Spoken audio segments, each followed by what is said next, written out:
Assalamualaikum teman-teman. Jumpa lagi di channel saya Yulia Hasanah yang akan membahas tentang masalah PAI atau Pendidikan Agama Islam yang mendasar. Jadi buat kalian yang baru belajar bisa gabung semua di sini ya, di channel YouTube saya. Semoga bermanfaat. Dan baiklah, untuk kali ini saya akan membahas tentang akidah. Ayo kita ibadah. Di akidah kali ini pembahasannya itu tentang alam gaib yang berhubungan dengan hari akhir. Pertama yaitu tentang alam barzah. Nah, alam barzah disebut juga dengan alam kubur, yaitu alam pemisah antara alam dunia dengan alam akhirat. Jadi ketika seseorang sudah berada di alam barzah atau berada di alam kubur, maka alam dunia itu sudah tidak ada lagi. Tetapi bukan berarti mereka tidak melihat alam dunia ini. Mereka tetap melihat keadaan alam dunia ini, tetapi layaknya seperti menonton televisi ya. Nah, jadi tidak bisa menjangkau alam dunia lagi karena kita sudah tidak berada di sana, tetapi sudah berada di lain alam, yaitu alam barzah atau alam kubur. Ada apa saja di alam barzah itu? Nanti akan dikenal dengan siksa kubur dan nikmat kubur. Siksa kubur atau adab kubur bagi orang-orang yang tidak beriman tentunya, ya, bagi orang-orang yang banyak melakukan dosa. Nah, disitulah tempatnya di alam kubur itu. Nanti mereka akan disiksa dan mereka akan menunggu sampai hari kiamat, ya. Dan siksaannya itu tiada henti, ya, bagi mereka. Jadi seolah-olah kuburan itu tidak merasakan kenikmatan apapun dalam alam barzah bagi mereka orang-orang yang beriman, yang tidak beriman maksudnya, dan merasa sempit, tempatnya juga tidak luas, ya. Kemudian merasa kegelapan, kesakitan. Wallahu a'lam bishawab. Jadi ini tidak bisa diungkapkan. Yang jelas siksa kubur itu benar adanya dan kita wajib mempercayainya. Nah, itu untuk orang-orang yang tidak beriman. Ketika itu nanti di alam kubur itu akan datang dua malaikat yang menanyai di alam kubur. Nah, ini untuk anak sanawiyah, ya, MTS, ini ada di pelajaran kelas 9, ya, kelas 9 di bab 1 kebetulan. Bab 1 semester 1 sekarang, ya. Nah, di situ nanti akan hadir malaikat munkar dan nakir yang akan menanyai di alam kubur, ya. Bagi mereka yang beriman, ya, yang selalu taat kepada perintah Allah dan juga Rasulnya, maka mereka akan dimudahkan dan akan bisa menjawab selancar-lancarnya hingga tidak ada beban lagi, ya, dari pertanyaan-pertanyaan itu.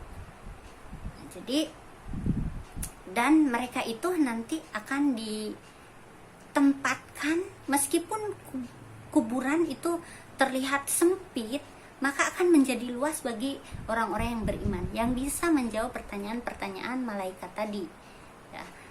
Dan mereka itu layaknya tertidur pulas dan tidak merasakan siksaan apapun, gitu ya.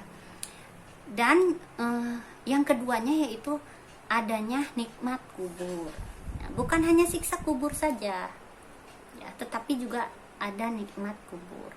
Nikmat kubur ya seperti tadi, dikhususkan untuk orang-orang yang beriman. Mereka akan diluaskan kuburannya dan juga akan diterangkan. Jadi layaknya seperti tidur nyenyak. Beda halnya dengan orang yang mendapatkan siksa kubur. Mereka tadi orang-orang munafik, orang-orang yang tidak beriman kepada Allah, kepada Rasul, dan seterusnya. Nah, mereka itu tentunya akan ditempatkan di tempat yang sangat sempit dengan siksaan-siksaan yang mengerikan, ya. Nah, jadi tidak bisa diungkapkan dengan kata-kata, ya. Na'udzubillahi min dzalik. Semoga kita semua dihindarkan dari siksa kubur. Dan cara menghindarinya ini kalian bisa membaca surah Al-Mulk ya, baca surah Al-Mulk ya setiap mau tidur. Insya Allah itu dapat meringankan siksa kubur nanti ya, dan dapat menolong kita. Dan jangan lupa sering baca Quran ya, sering baca Quran supaya kuburan kita tenang, dan Quran itu nanti akan memberikan syafaat juga kepada kita. Nah itu ya, itu mengenai alam barzah. Nah kemudian setelah manusia mengalami kematian, nah baru ada fase kedua, yaitu Yaumul Ba'ats. Yaumul Ba'ats itu disebut dengan hari kebangkitan. Jadi manusia akan dibangkitkan kembali setelah alam dunia ini berakhir. Nah setelah itu, setelah semua dibangkitkan, lanjutlah ke fase yang ketiga, yaitu Yaumul Mahsyar. Manusia semua akan dikumpulkan di padang mahsyar. Padang mahsyar itu layaknya lapangan yang sangat luas ya, dan tidak ada satupun pepohonan di sana. Dan tempatnya itu sangat panas ya, karena matahari itu tepat di atas kepala kita, 1 jengkal. Nah bayangkan ya, di kita aja saat ini matahari itu jauh jaraknya, tapi kita bisa merasakan panas ya.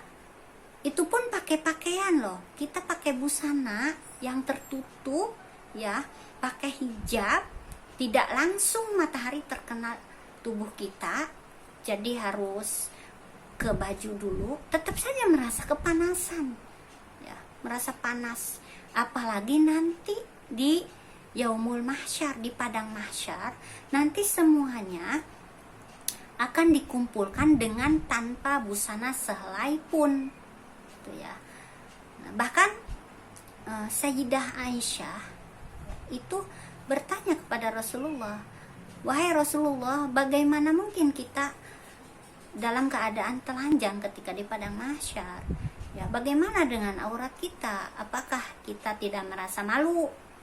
Kemudian Rasulullah menjawab, tidak ada yang memikirkan tentang hal itu ya, tetapi yang mereka pikirkan hanyalah ketakutan karena amal yang ditanggungnya. Dan nanti semua manusia itu ngantri untuk dipertanggungjawabkan, termasuk para Rasul Allah ya, pokoknya semuanya nanti akan berkumpul tanpa kecuali ya.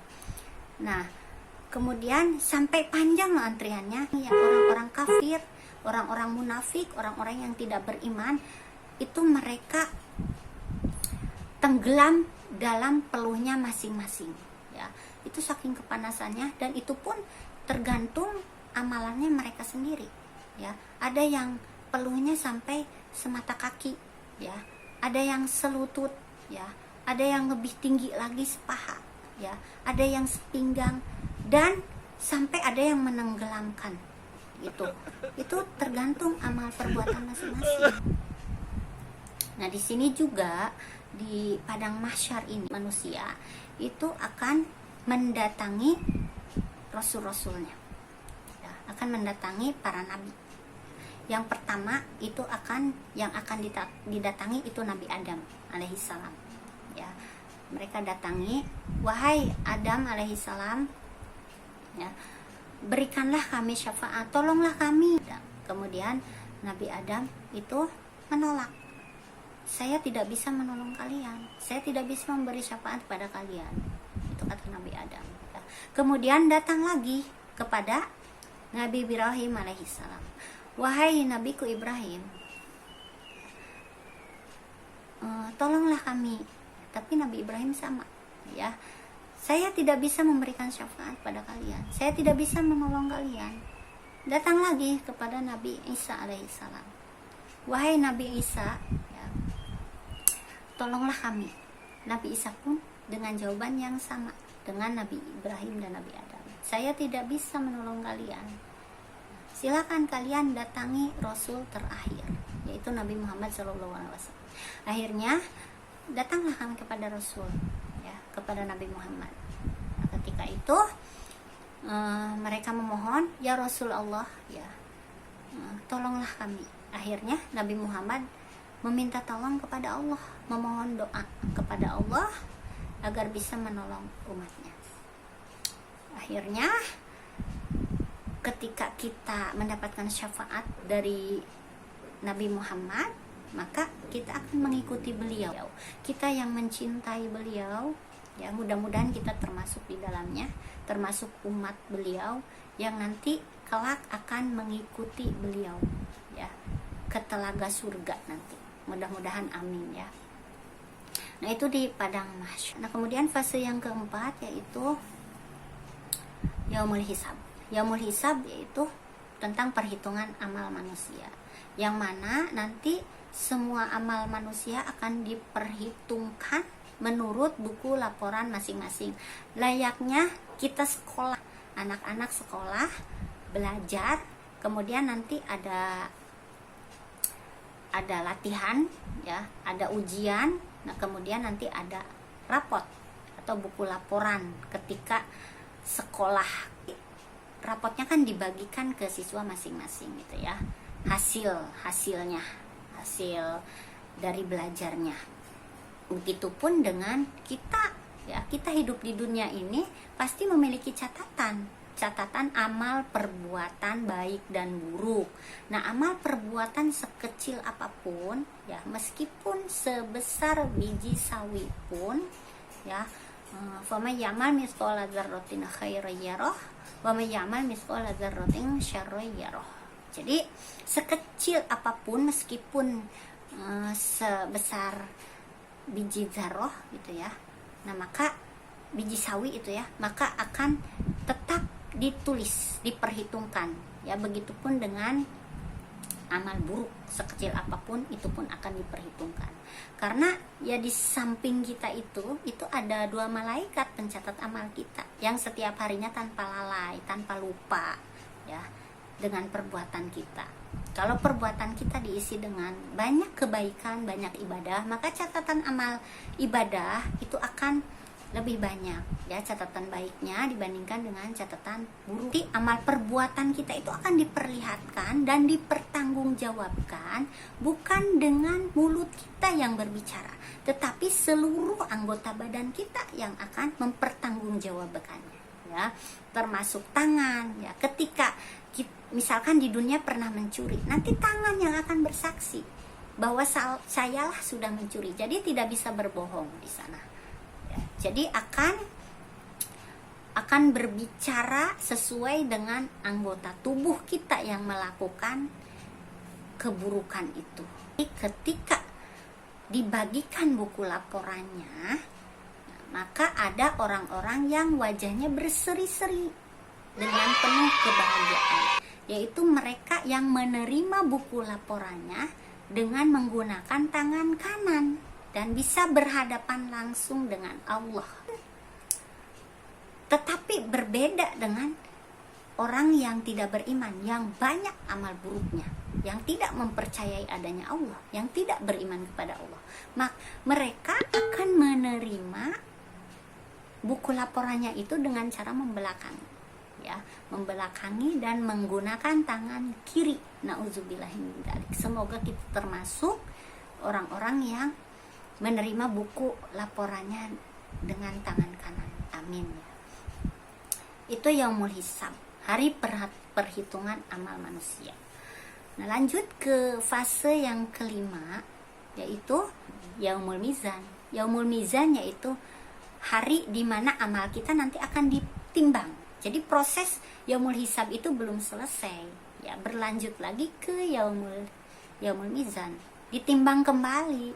Kalau yang amal baiknya banyak, ya berarti nanti timbangan akan berat ke amal baik. Sebaliknya, kalau misalkan amal buruknya yang banyak, maka timbangan akan berat ke amal yang buruk.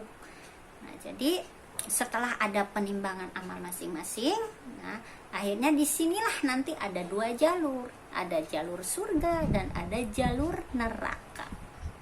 Ketika ada orang yang menerima buku laporan di tangan kanan, kemudian timbangannya berat ke kebaikan, ya, berarti dia sudah disambut nanti oleh malaikat Ridwan, dan mereka akan ditempatkan di surga, yaitu tempat orang-orang yang beriman, ya. Dan di sanalah mereka akan hidup berbahagia dengan menikmati indahnya surga yang tidak bisa diungkapkan dengan kata-kata, ya. Di sana mereka akan disambut oleh malaikat Ridwan, ya. Layaknya kita itu putri, ya, layaknya putri raja, disambut, kemudian dikasih, di surga itu ada semacam seperti kerajaan gitu ya, kursi-kursinya sangat indah, ya. Kemudian di sana juga banyak telaga, kemudian banyak minum-minuman, banyak pokoknya apapun yang kita inginkan kita tinggal ambil, ya. Jadi tidak usah beli lagi seperti keadaan kita sekarang. Kita pengen makan enak ya beli, ya, harus punya uang banyak, ya. Itu pun kalau kita mampu bisa membeli makanan enak itu. Tapi kalau nggak bisa, ya nggak bisa menikmatinya. Berbeda dengan di surga. Di surga itu tidak ada kaya, tidak ada miskin, ya. Semuanya itu akan menikmatinya. Dan hidup di surga itu nanti pasti akan kekal, ya. Jadi tidak akan berakhir seperti kita hidup di dunia, ya, karena dunia ini fana, hanya sementara saja, dan pada akhirnya kita akan hidup di alam akhirat yang mana alam ini akan kekal abadi, selama-lamanya itu pasti ada, ya. Nah, berarti kita kalau ingin pilihan kita ke surga, maka kita tinggal berbuat baik saja. Kita perbanyak ibadah kepada Allah, dan jangan sia-siakan hidup di dunia ini, dan juga jangan menyia-nyiakan waktu hanya untuk berfoya-foya. Pokoknya gunakan waktu sebaik mungkin, karena kita tidak tahu kapan hidup kita itu akan berakhir. Itu intinya seperti itu. Nah, kemudian sebaliknya, ya, jalur yang sebelah lagi yaitu jalur neraka. Itu buat orang-orang kafir, orang-orang yang tidak beriman. Nah, mereka itu akan kekal di dalamnya. Karena ini kebanyakan memang mereka hidup di dunianya dengan cara berfoya-foya, ya. Kemudian jauh dari Allah, apalagi ibadah kepada Allah, mereka sudah lupa, ya. Nah, akhirnya mereka nanti akan kekal di neraka. Di sana juga banyak orang yang disiksa, ya. Itu tergantung amalannya masing-masing. Ketika mereka yang suka berzina, ya berarti nanti di sana mereka akan, kemaluannya itu akan ditusuk, ya. Itu kalau seandainya digambarkan seperti itu saja sudah sangat mengerikan, ya. Ada, dan di sana dimandikan di telaga nanah darah yang baunya, naudzubillah min dzalik. Itu, ya. Jadi semoga kita semua dijauhkan dari neraka, gitu ya. Semoga kita bisa berkumpul dengan orang-orang solih, dengan para rasul Allah kita, ya, sehingga kita bisa menikmati hidup yang kekal itu di surga, ya. Ini sesuai dengan doa Rasulullah kepada Allah, ya, bahwa umatnya itu semuanya akan dimasukkan ke surga, tetapi dengan cara disiksa terlebih dahulu, ya, karena memang manusia itu banyak yang berdosa. Jadi nanti akan dicuci dulu, ya, dosa-dosanya ditebus dulu dengan siksaan-siksaan, hingga akhirnya kita pun akan masuk surga. Dan mudah-mudahan kita langsung masuk surga lagi tanpa hisab, amin, ya. Itu, dan mudah-mudahan kita bisa meninggal dalam keadaan husnul khotimah. Itu. Jadi sekarang mah pilihan itu sebenarnya ada di kita, ya. Kita mau memilih jalan yang mana. Kalau kita mau memilih jalan yang benar, berarti kita perbanyak ibadah kepada Allah, dan jangan lupa kita jangan menyia-nyiakan waktu untuk hal-hal yang negatif, ya. Mungkin cukup sekian saja. Itu sedikit dari saya yang mungkin penjelasan saya ini banyak kekurangannya. Saya juga masih belajar di sini. Semoga bermanfaat. Ya, wassalamualaikum warahmatullahi wabarakatuh.